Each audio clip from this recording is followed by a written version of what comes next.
गांव के ब्राह्मण थे। परिवार में हम घर में अपने सबसे बड़े थे, भाइयों में, बहन में, भाई में और बहन में। महाराज पिताजी कुछ करते नहीं थे, तो हमने अपने घर में रहकर, जहां हम रहते थे, 8 वर्ष तक भीख मांगी। 8 वर्ष तक भीख मांग करके दास ने खुद जीवन चलाया।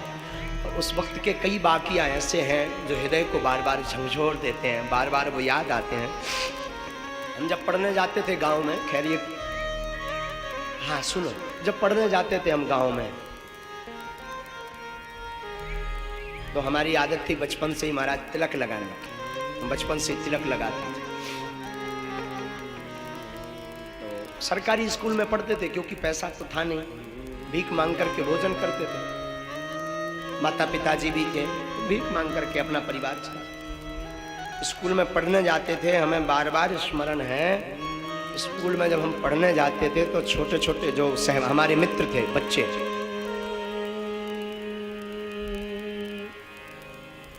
जबरदस्ती सिर पकड़ के हमारा तिलक मिटा देते थे। जबरदस्ती इसलिए मिटा देते थे, हम इसलिए विरोध नहीं कर पाते थे क्योंकि हम गरीब घर से थे। कोई जब उत्सव होता था 26 जनवरी या 15 अगस्त, तो सबके नए नए कपड़े होते थे। हमारा सिर्फ एक ही कपड़ा होता था, एक कुर्ता, एक पजामा।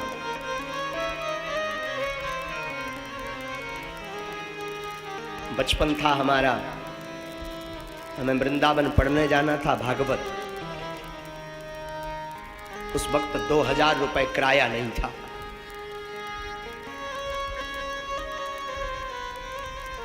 तो हमने सोचा कि उधार मांग लिया जाए। तो जो गांव के लोग थे, हमने उन सबको उधार मांगा कि हमें वृंदावन जाना है, 2000 रुपए उधार चाहिए। महाराज 15 दिन तक घूमे, किसी ने उधार नहीं दिया था। किसी ने उधार नहीं दिया था। क्यों?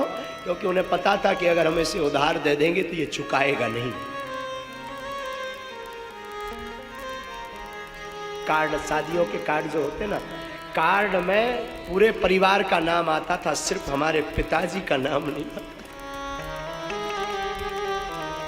क्यों? क्योंकि ये गरीब है, ये आ नहीं पाएगा, और आएगा तो कोई व्यवहार नहीं चुका पाएगा, कुछ गिफ्ट नहीं दे पाएगा।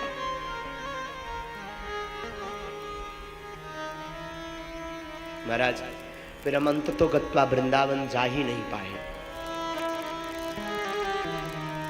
लेकिन उस समय में भी हमने हनुमान जी के चरणों को नहीं छुआ।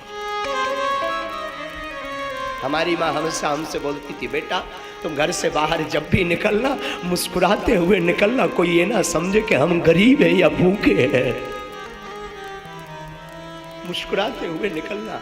साहब ये दास अगर बैठा है तो अपनी माँ के कारण बैठा है। मेरी माँ ने मुझे जीवन में बहुत कुछ सिखाया। मेरी माँ बोलती थी, बेटा जब भी घर से बाहर निकलना, मुस्कुराते हुए निकलना, कोई ये ना समझ पाए गरीब है, और भगवान तुम्हारा कोई नहीं, सिर्फ भगवान है। और साहब ये बात माँ ने बार बार हमारी बुद्धि में रखी। उसका परिणाम है कि एक दिन हनुमान जी ने भी हमारा हाथ पकड़ लिया। वो दिन है कि आज का दिन है साहब। हमें अपनी आप बीती बताता हूँ, 4-4, 5-5 दिन तक पार्ले जी, उस जमाने में 1 रुपए का आता था, छोटा पैकेट पार्ले जी, 1-1 रुपए का पार्ले जी खा खा करके पेट भरा हमने, 1-1 रुपए का। उस वक्त कोई उधार नहीं देता। भिक्षा में, ब्राह्मण का काम भिक्षा मांगना है साहब, बुराई नहीं थी। ब्राह्मण का तो काम है भिक्षा मांगना। हम अपना कर्तव्य करते थे, कर्म करते थे। लेकिन मैं लोगों की मानसिकता बता रहा हूं। उस जमाने में जब भिक्षा मांगने जाता था तब लोग ताने देते थे, फिर आ गए साहब। लेकिन मैं प्रार्थना करूं, जिसका कोई नहीं होता उसका परमात्मा होता है। वो दिन है कि आज का दिन है। हमने हनुमान जी को कभी छोड़ा नहीं साहब। हम कहते रहे जैसी तुम्हारी इच्छा। मेरी माँ बोलती रही बेटा तुझे चिंता नहीं करना, तू तो केवल भगवान का भजन कर। और हनुमान जी ने ऐसी पूंछ घुमाई कि आज बागेश्वर धाम पर हर महीने में 70,000 लोग निःशुल्क भंडारा पाते हैं। उसी वक्त हमारे दिल में बैठ गया था कि अगर हनुमान जी ने हम पर कृपा की और शायद 2 रुपए भी मेरी जेब में आए तो मैं गरीबों को भोजन करवाऊंगा। और साहब ये उसी का परिणाम है कि आज बागेश्वर धाम पर प्रति महीने 70-80 हजार लोग निःशुल्क भंडारा पाते हैं। और देश का पहला ऐसा धाम बागेश्वर धाम है। हम कहते हैं ना किसी बड़े आदमी की बेटी की शादी हो तो करोड़ों रुपए उसके तोहफे में आ जाते हैं, हाँ या ना? करोड़ों लाखों। और किसी गरीब के घर पर शादी हो तो हम आप ही मात्र 100 रुपए का लिफाफा लेके जाते हैं।